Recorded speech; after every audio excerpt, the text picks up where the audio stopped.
pela sua Rádio Nacional Brasília AM 980 kHz. E já está ao telefone Gilma Nascimento, consultora tributária, que conversa conosco sobre uma medida que é muito favorável às empresas. As empresas que já estão enquadradas no Sistema Público de Escrituração Digital, que agora não serão mais multadas por atraso. Vamos conversar com ela e conhecer um pouco mais sobre este procedimento. Gilma Nascimento, tudo bem? Bom dia. Bom dia, Miguel. Tudo bem e você? Tudo jóia. Muito obrigado por ter aceito o nosso convite. Desde já, desejando à senhora um feliz Dia Internacional da Mulher, tá certo? Muito obrigada. Gilma, agora vamos falando em relação ao tema abordado. De que trata esse Sistema Público de Escrituração Digital? Muito bem. O Sistema Público de Escrituração Digital, ele é ferramental, uma obrigação acessória que o governo lançou aí desde 2005, iniciou em 2005, aí em 2007 iniciou com nota fiscal eletrônica, em 2008 começou as primeiras remessas do contribuinte para o fisco, das suas informações que vão desde informações contábeis, informações fiscais. Então, muitas obrigações acessórias que antes o contribuinte, a empresa, tinha que enviar para o governo, seja em forma de papel ou seja em forma de arquivo magnético, hoje existe um banco acumulador dessas informações, onde o contribuinte vai lá e vai acessando esse banco e vai colocando as suas informações lá. E o governo da sua plataforma, do seu ambiente, passa a ter acesso a todos esses dados, a todas essas informações das empresas ora enquadradas. Resumidamente, Miguel, esse é o conceito do Sistema Público de Escrituração Digital. Ou seja, é um banco de dados contábeis, seria isso? Em outras palavras? Dados contábeis, dados tributários, dados financeiros, dados quantitativos. Então, hoje o contribuinte acaba por revelar de uma única forma ou em alguns tipos de SPED todos os seus dados e informações. Nós temos aí hoje já em vigência 7 SPEDs, os mais comuns e que mais aglutinam informações é o chamado ECD, SPED contábil. Ele veio para eliminar a questão dos livros contábeis, aqueles que geralmente os jornalistas gostam de falar capa preta e tudo mais. E tem o SD, que é o SPED fiscal. Está voltado nesse momento para o ICMS e IPI. E mais recentemente tem o SPED contribuições, que contempla os impostos PIS e COFINS. Sim. E quando a senhora fala em relação a contribuintes, a senhora está se referindo a pessoas jurídicas, no caso as empresas? Ou também as pessoas físicas?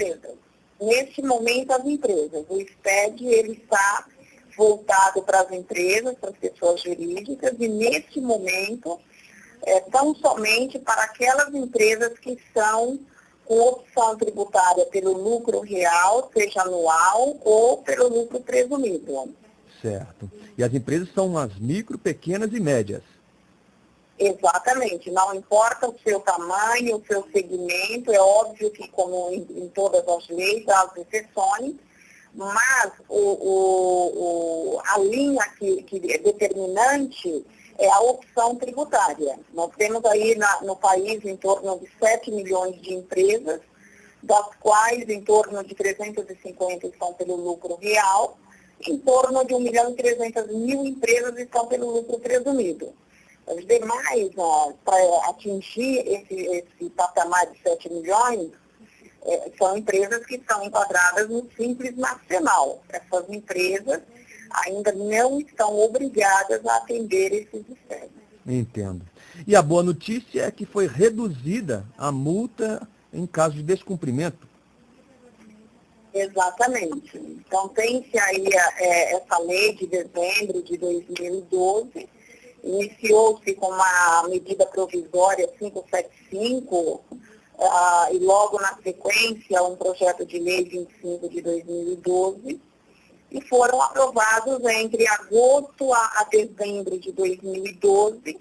Teve as aprovações, a análise aí pelo governo, tanto da MP 575 quanto do projeto 25 de 2012, que culminou na lei com essa redução, que prevê essa redução de algumas penalidades pela não entrega de obrigações acessórias, que é a Lei 12.766, 28 de dezembro de 2012.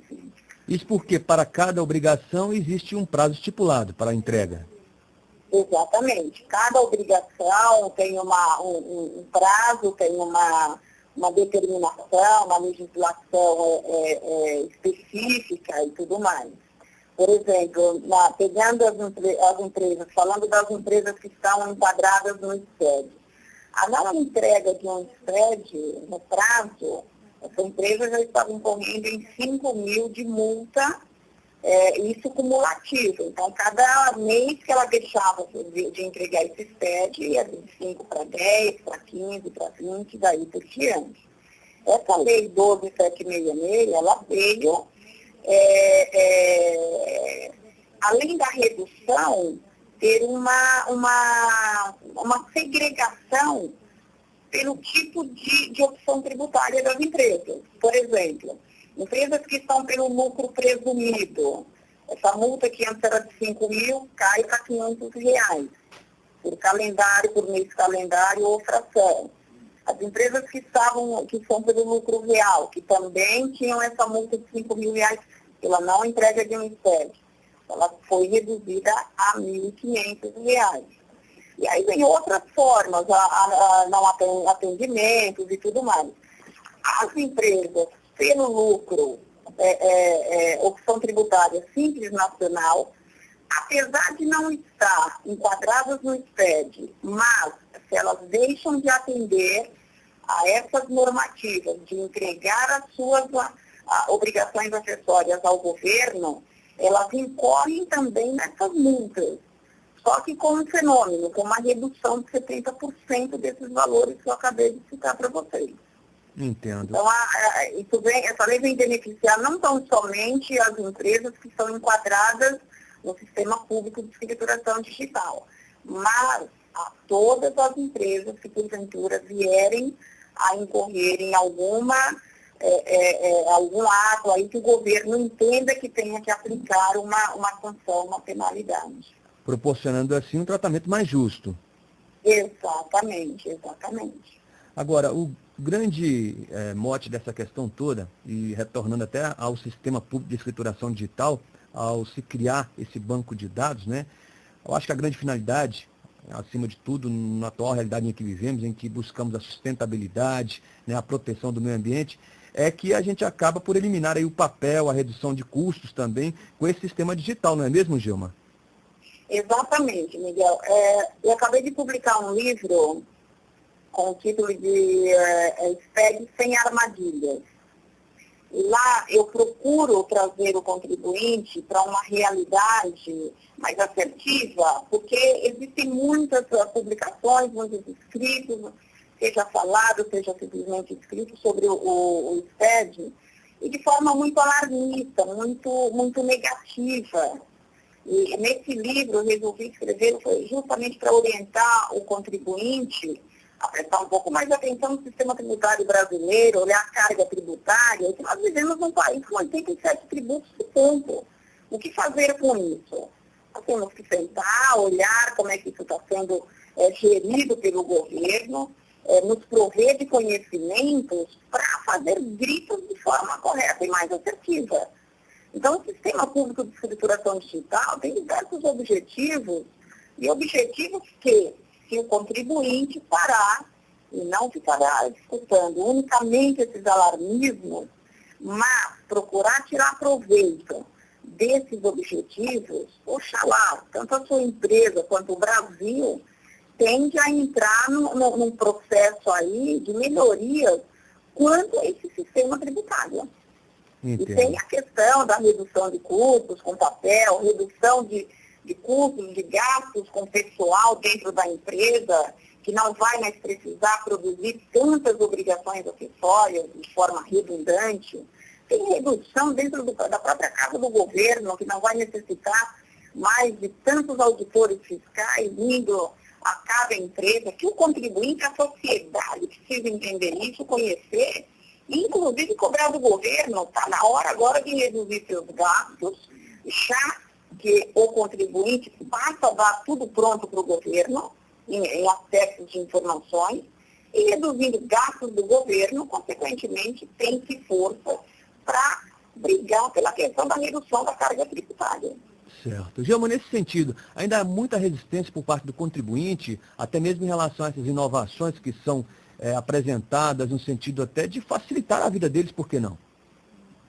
Existe, Miguel. Infelizmente ainda existe, mas existem muitos empresários interessados que o governo realmente continue com esse uso de alta tecnologia, se modernizando, se organizando, para também parar de solicitar tantas informações para o contribuinte.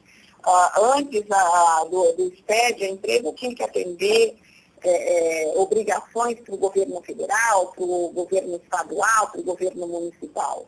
Na verdade, você tem esse depositório do governo, o contribuinte vai lá e coloca esses dados lá, essas informações lá, e cada governo federal, estadual e municipal acessa essas informações. Mas essas resistências, elas estão ancoradas pelo desconhecimento. Por quê? Porque não parou para olhar, ter um olhar de forma serena, de forma